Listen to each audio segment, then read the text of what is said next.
Welcome to the Your Wedding Unlimited podcast, a space where we break free from tradition, creating a wedding day totally authentic to you and your love story. I'm Abby, UK wedding planner and owner of Elegance Unlimited, here to help you plan a wedding day that feels uniquely yours. Join me for planning tips and advice, endless inspiration, and a pocket full of calm within the chaos that is wedding planning. Consider me a trusted friend, here to walk you through it all. From injecting fun splashes of personality into your day, to reinventing tradition completely, all whilst focused on building a day bespoke to your dreams and desires. I cannot wait to get started, so let's get planning.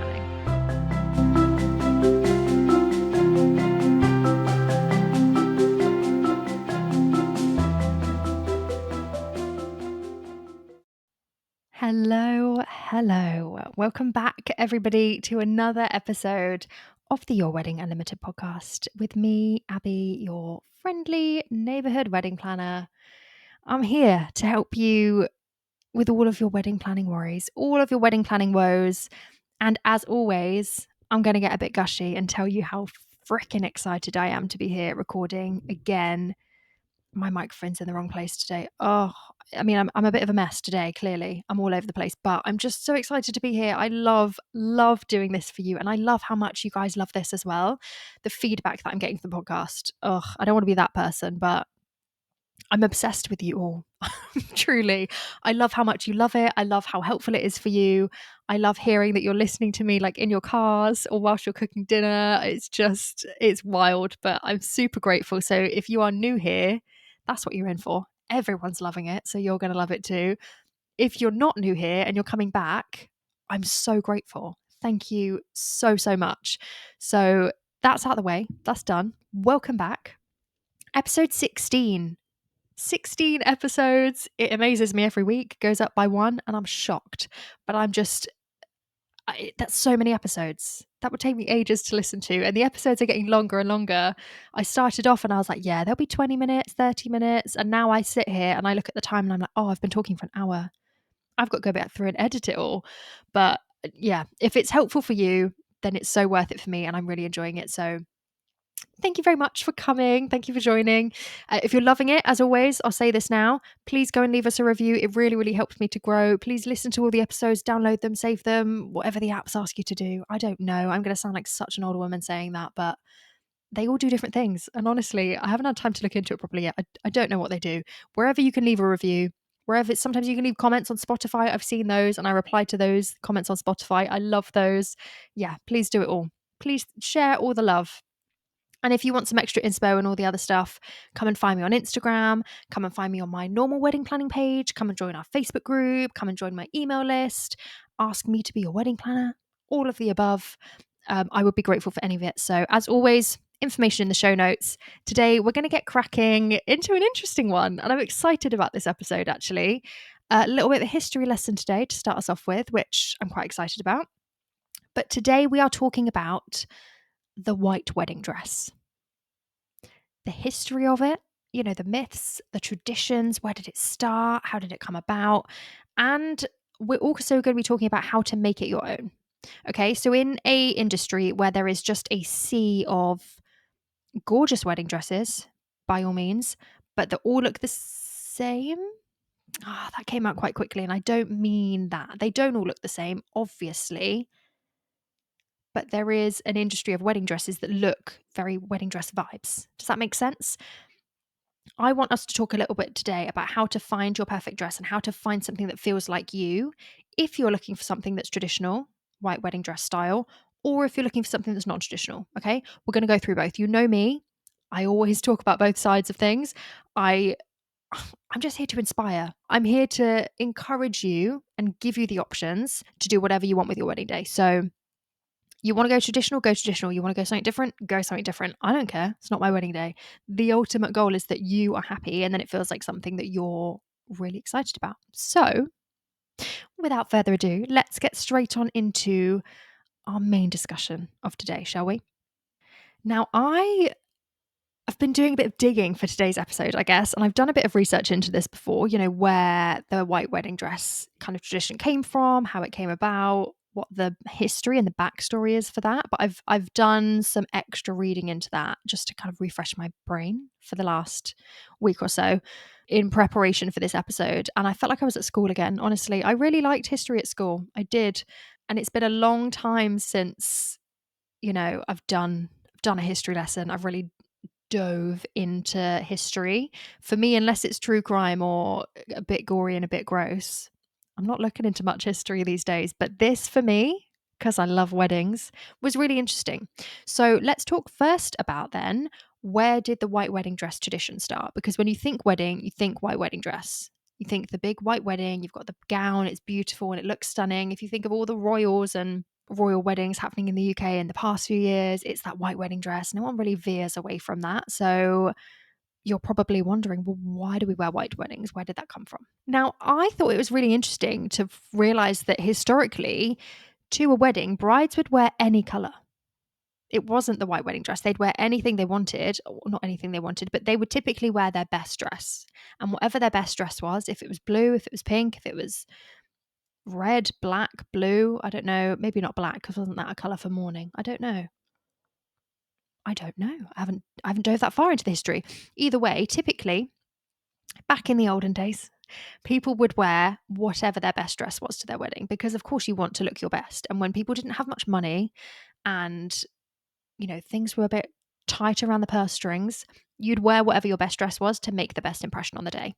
Totally understand that. And actually, from my research, red was a really popular color and still is a really popular color in many cultures today. I think particularly in China. I feel like a lot of Indian weddings wear red as well. It's seen to be a color that represents luck and good fortune. So of course, if we're going by symbolism, you'd want to be wearing a color like red on your wedding day, right? That makes sense if we're following that kind of pathway of things. And typically today, a lot of cultures and a lot of weddings will still go for red. They'll still go for a color that symbolizes something really important to them, which I love. But that's not white. So where does white come from? Well, it was actually Queen Victoria back in 1840 that first triggered this kind of white wedding dress tradition, as we call it today, when she got married to Prince Albert. So she actually went non-traditional. It wasn't traditional to wear white to a wedding, but in 1840, back in the old days, she did it. And it was quite the talk of the town, apparently. She'd gone for white. She wanted something non-traditional. Traditionally, white was seen as this symbol of luxury and wealth because there's a reason I don't wear white today because I'm always spilling food down me. So I don't really wear white. I don't trust myself with it. It's black all the way for me because, or it'll be a color or something that's like, it's not as obvious if you drop something down it. And this was the same case in history. People would wear white on a very rare occasion because it was seen as a luxury and wealth because you could afford to have it cleaned. You could afford to not be walking through the dirt, walking through the mud. You were a wealthy person that didn't have to worry about it getting dirty and looking dirty. So it was seen as something that was a bit more luxury, a bit more wealth. So I can see why the Queen wanted to do it. Totally get it. She wanted to make a statement. She wanted to be seen as this kind of vision of wealth and power, I guess. And she started this movement of the white wedding dress in the same way that I guess a trend starts now. I guess now it's on TikTok or through a celebrity or an influencer or something.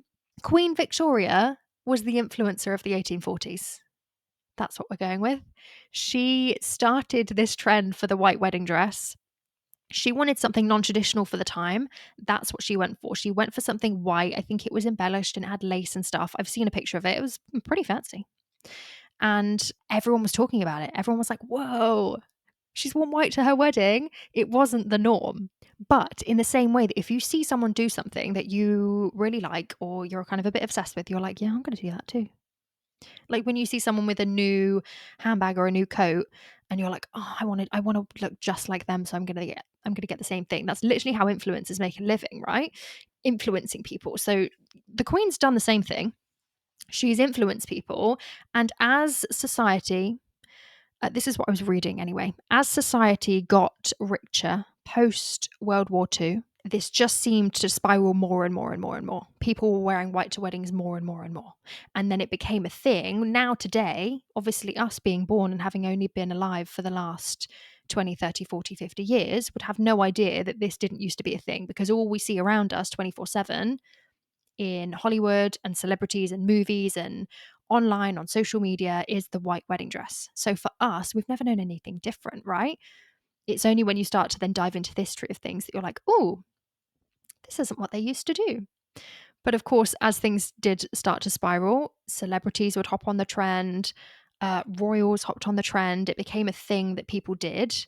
And so the white wedding dress became what it is today. And along the way, it's adopted more symbolism of that kind of purity and innocence. You know, when people say, oh, you wear white to your wedding, if you're on your second marriage, you shouldn't be wearing white to a wedding because you're not innocent and you're not pure, that kind of thing, which load of crap, by the way.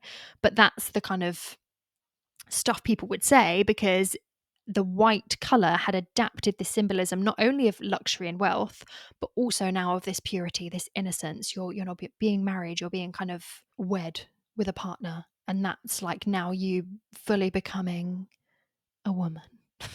You know, all that stuff that we're typically told. Now, I'm not the history buff I used to be, okay? Like I say, I liked history at school. Horrible Histories was my jam as a child, okay? It started young. Okay. Loved me a bit of history. But those are the basics. Like I say, I'm not the history buff I used to be. I'm not as knowledgeable as I used to be. I'm not diving into things as deeply and as frequently as I used to be. But in terms of the basics of the history of the white wedding dress, that's the info I've got for you. I'm sorry if it's inaccurate. I'm sorry if it's wrong, but that's all I've got. Google's told me what it's told me, okay? But it makes sense, right? I think when you start questioning things and you think, oh, actually, I don't have to do that because it wasn't always done that way. And actually, it makes more sense to be wearing red to a wedding because I want the good fortune and I want the luck and all of those things. Then it seems to make more sense, right? So I do get it. And I think this is what I come back to when I think I said it a few episodes ago. Like, someone decided one day, this is what we do. And everyone's just followed it since. In this instance, Queen Victoria, God bless her, decided one day, I'm going to wear white to my wedding. And everyone started doing the same thing. And now it's become something where we just do it because we think that's what we've been told to do. No one's told us to do anything. Now you'll get your Auntie Sue and your Nan and your granddad and your mum and everyone else saying, you have to wear white to a wedding. Says who? Think about it, right? Think about it just for a second. That's who says who? Queen Victoria didn't say so. She just did whatever she wanted to do. She wanted to go non-traditional and suddenly everybody's followed suit. And now it's become something that you have to do. Nobody can tell you who said it. Who said we had to do that? There's no law. So in my mind, it's a case of, well, do whatever you want. Wear whatever you want. Now, don't get me wrong. If you're asking me my opinion, God, I love a white wedding dress. I do. And I always say I see so many in today's society non-traditional wedding dresses, brightly coloured. Maybe they're sparkled all over. Maybe they're different styles. It's not a gown. It's like a two-piece or something else. And I think, oh God, I'd love to wear that on my wedding day. And then I see a white wedding dress, you know, scrolling down to the next one on Instagram. And I'm like, oh no, I have to wear one of those. I actually have absolutely no idea how I choose. It's a tough world out there for us. It really is. And I totally get it. So if you want to wear the white wedding dress, wear the white wedding dress. Whether you care for the symbolism or the tradition or wherever it's come from or not, whatever. If you want to wear a white wedding dress because it's the only time you'll allow yourself to risk spilling food down it, do it. Just make sure you've got enough napkins on hand. Tuck it in. Well, give yourself a little apron to wear, you know, or don't get anything too messy to eat, whatever. Do what you want. That's what I'm trying to say, essentially. If you want to wear white, wear white. If you don't want to wear white, don't wear white. And we'll talk about a few more options for you later on in the episode. But yeah, I just thought it was interesting. And I always find it funny. You know, I guess it's the way society works today, isn't it? Without going too deep and heavy into it. But somebody does something, everybody seems to follow suit. And then it becomes an unwritten rule that that's just what you do. And it's like when I did the cake episode. It wasn't the cake episode, was it? But I did that clip that went a bit viral on Instagram talking about why don't people cut cake earlier on in the day? And people went crazy for it. They were like, oh my God, yeah, why? Why wouldn't we do that? And I'm like, yeah, I know. Why? Because people just started doing it in the evening and everybody does it in the evening. And now to not do it in the evening, people say, we can't do that. Yes, I can. And lots of people do. And lots of people in the comments of that video as well have said they're going to do it or they have done it and it worked really well. And good for you guys, honestly. I'm so excited to hear anybody doing things differently, doing things the way they want to do. Because when you think about it, I'm getting very philosophical here. I can't say that word. I'm getting very on a tangent, I'm aware. But when you really start to think about it, nothing's really different, is it? It's just not the way that people think you should be doing it. If you cut your cake earlier on in the day or you wear a different colour wedding dress, that's not new. That's not different. People used to wear colours on their wedding day. I'm sure there was a time when people used to cut cake earlier on in the day as well. And now it's just become something that people do later on in the day. Has there always been a formal meal at weddings? Don't know. Has there always been that, certain things and symbols and things that we do? It's not new. It's not different. We're just doing it your way. And that's what we do around here. That's what we're doing on this podcast. Okay. Nothing's a brand new idea these days, but it's just a case of reminding you can actually, surprise, do whatever you want. And there's no big man, scary man out there telling you, yeah, no, you have to do it this way and we'll tell you off if we don't. It's usually just the peer pressure we feel from friends and family or traditions or society telling us that we should do things a certain way. So what we're going to do is we're going to shut all of those people outside of our minds, outside of the room, outside of the being able to have an opinion. This is about you and your partner. Rant over. Back to the topic at hand, please. Let's talk through some of the wedding dress myths, right? So we've talked about the history. We've talked about where that white wedding dress typically comes from, the history of it, good old Queen Victoria. Now let's run through a couple of the myths and let's just throw them out the window, essentially. Get rid. So I've talked about it briefly. The myth that you have to wear white on your wedding day. Nobody said you have to. It's just something that people started doing. So you can wear whatever you want. Obviously, there is something about the way white pops and it does look beautiful, and a beautiful white gown, something that is luxury, something that you don't want to get dirty, something that you're never going to wear again. There is something magic about that. I totally appreciate that. So if you want to wear that, wear that. But you can wear anything else. People wear black. People wear bright green. People wear bright pink. People go for a pastel pink.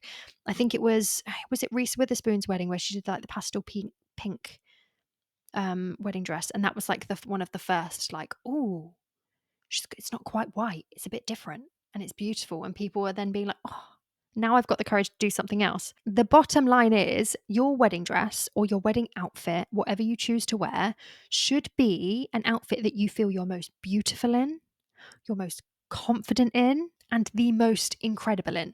It does not matter what that looks like or what someone else said it should look like.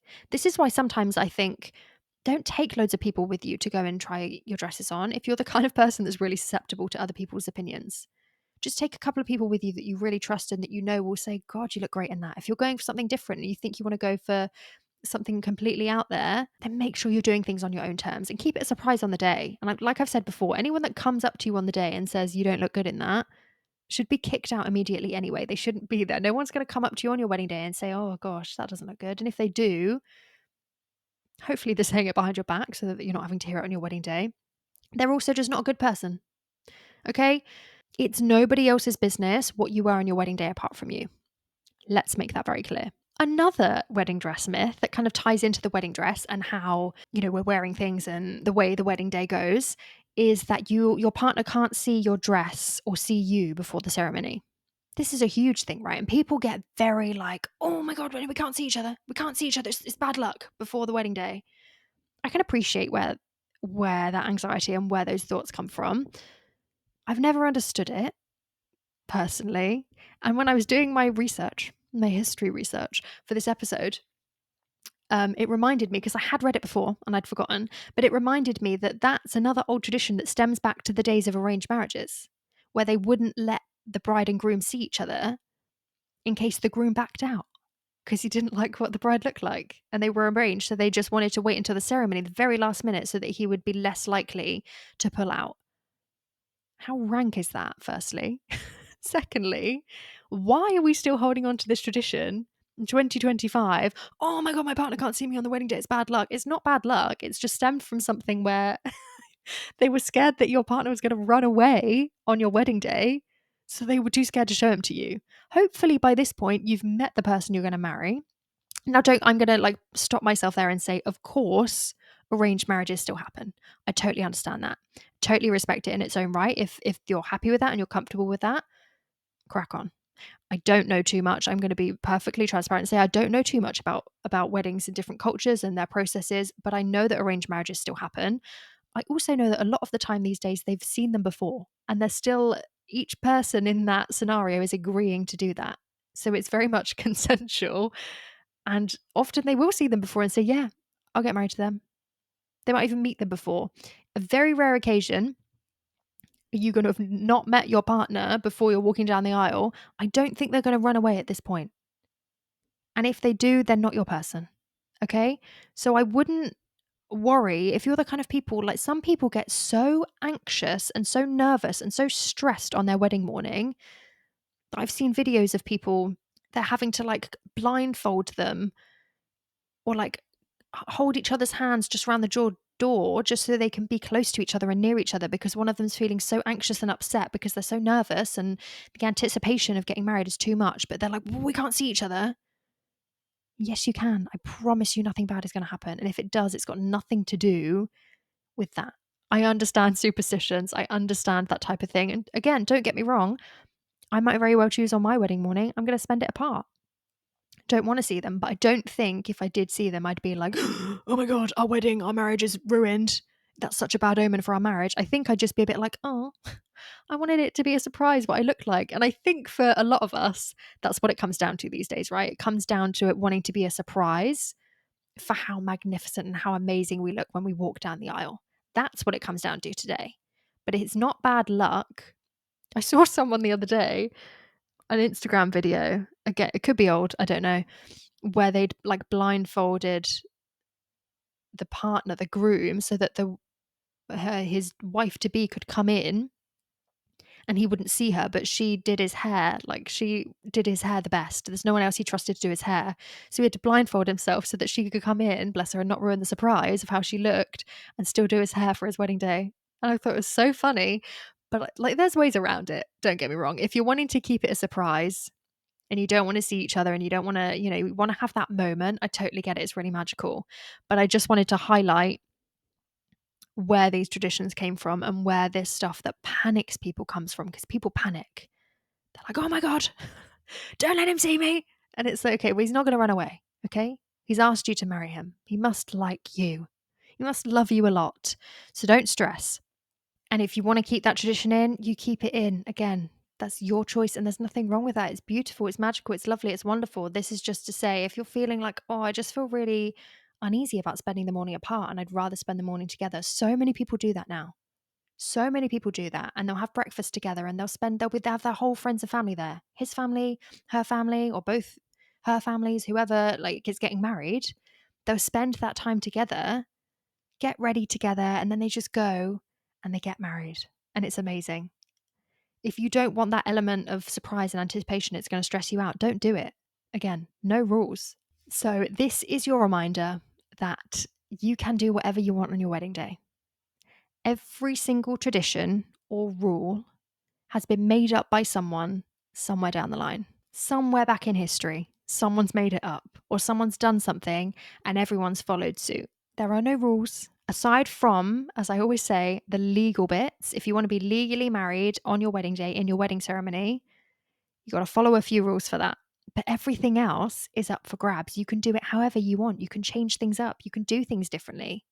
Ignore the judgment of anyone else. Traditions are just that. They're traditions. They're not rules. They're not laws. And you know what they say, that rules are meant to be broken. Hey, don't we hear that all the time? So rebel a little bit. Rebel against what you feel like you're supposed to do because you're going to do a wedding day once. Do it your way. And if you do the legal bit on a different day, which a lot of people do these days, they'll have the legal bit a couple of weeks before or a week before or the day before or whatever the case might be, then the entire wedding day is up for grabs, personalized to the extreme. You can do whatever you want because there is really no rules, no laws. You can do whatever you want, I just feel so passionate about you doing things the way you want. The amount of times that people will say to me, oh, we have to do this though, don't we? And I'm like, no, Don't make me shout at you. No, you don't have to do that. Someone's told you have to do that, but I'm telling you that you don't. You can do whatever you want, and I'm up for anything. So you won't get that judgment from me. So we've talked about the history. We've talked about the myths. We've talked about all the stuff, the back stuff, the stuff in the past. Okay. Now let's talk about when you are choosing a wedding dress, how are we going to make that our own? If white is your style and that's you want to go for something traditional, go for it, okay? What I would suggest here is to go for something that suits you. Go for a style that suits you. Maybe it's something completely different.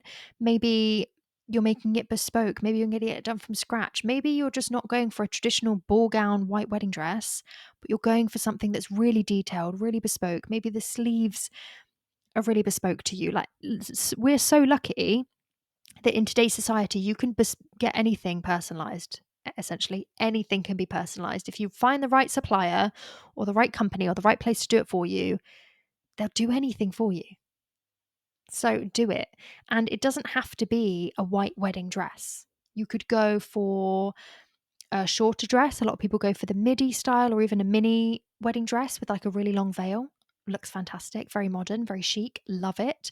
You could go for a two-piece. People are going for a little like crop top on a skirt. I've seen that quite a few times, like a long skirt or a short skirt. Again, gorgeous. You could even go for a trouser combo. People are going for the pantsuit. They're going for a jumpsuit. And you can wear those again. Insane. Find a way, even if you're going for white, find a way to make it feel personalized to you. If you're not a dress kind of person, don't feel like you've got to go for a dress. The only issue you'll find is that you're going to see dresses everywhere because they're popular, right? Everybody wants them. But there will be places, do your research, find something through Google, find something online on Instagram where there will be a place where they do a jumpsuit or they do a pantsuit or they do something a bit different or they can get something tailor made for you and it will be perfect. Okay. So don't feel like you can't color outside the lines a little bit just because it's going to be a bit harder or take a bit more research to find exactly what you're looking for. I promise it's doable. And remember that the dress doesn't have to be white. Your outfit doesn't have to be white. You could go for any color, any pattern. I've seen people do gorgeous, like they've done really small intimate wedding, but maybe it's a registry wedding or something like that, but they've gone for like a patterned dress. It's just a really nice summery day dress and they've got the bouquet and it's simple, but they've got this gorgeous patterned dress on. You can wear that again. Imagine being like, yeah, this is my wedding dress. Going out one day and someone be like, oh my gosh, love your dress. Thanks. Wore it to my wedding. Love that. What a flex. Okay.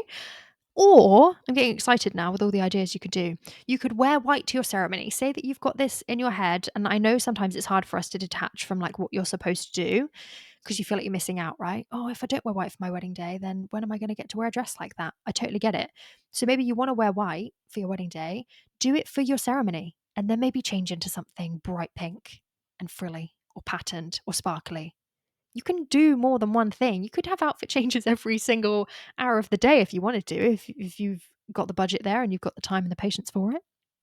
Absolutely, you could do that. There are options there to have the best of both worlds. Okay, as Hannah Montana said it best, you can have the best of both worlds. You could do the white in the morning, you could do a coloured in the evening, you could do a coloured for your ceremony, and you could do white for the evening.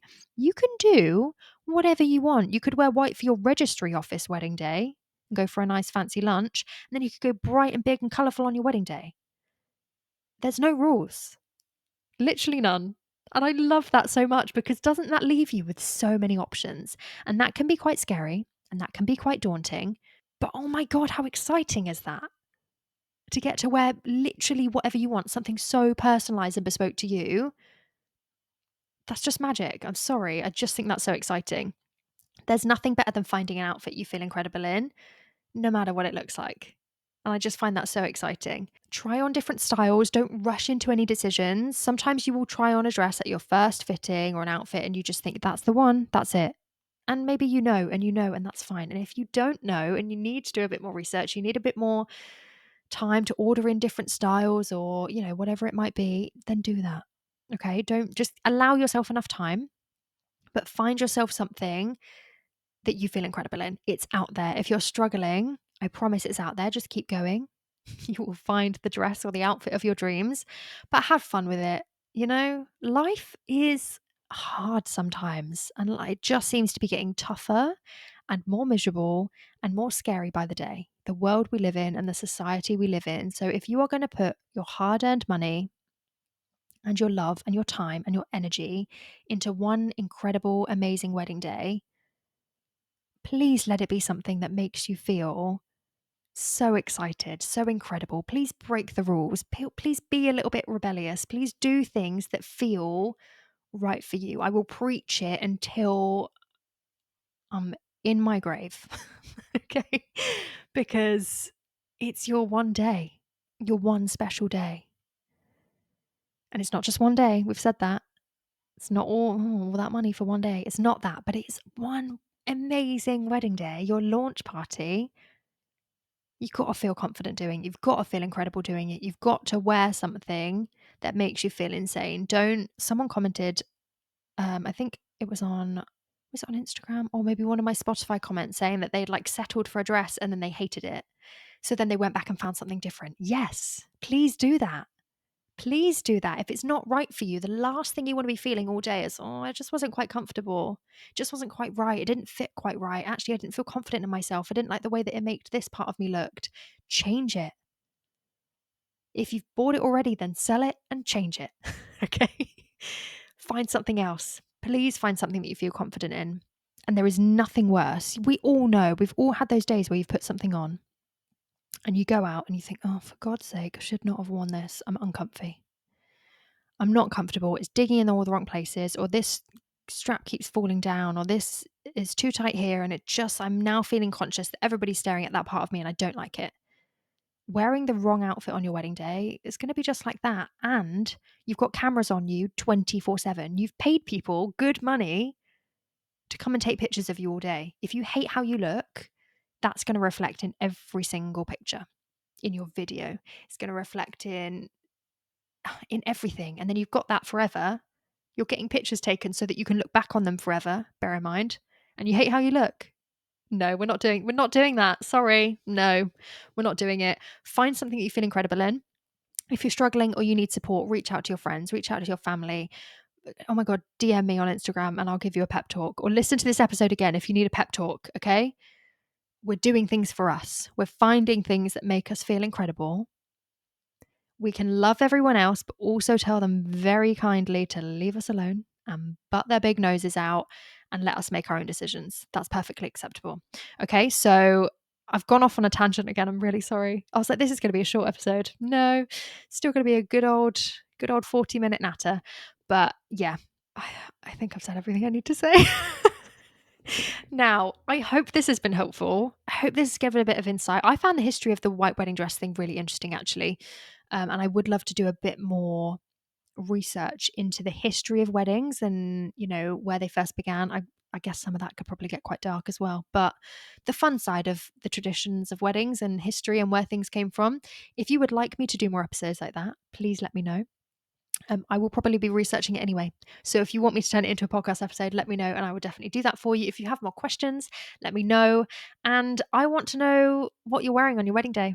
I'm nosy. Are you wearing something a bit different? Are you going traditional? What are you wearing? What's the style? You don't have to give too much away.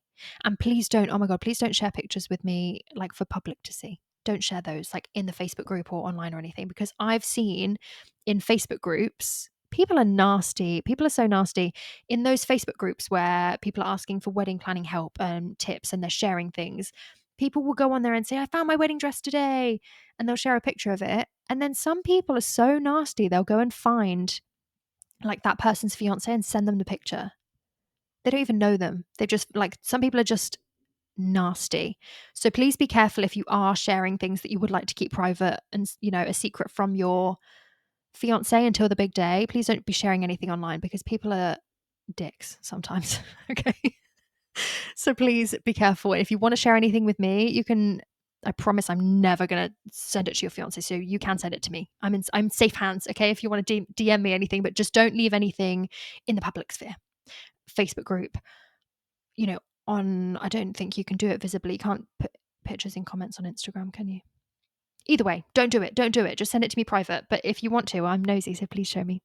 And yeah, talk me through your process. How are you feeling about finding a wedding dress? I did an episode recently about how to have a stress-free wedding dress shopping process, how to prepare for wedding dress shopping. So if you haven't listened to that one, that's also a really nice one to maybe go and listen to after this if you haven't already.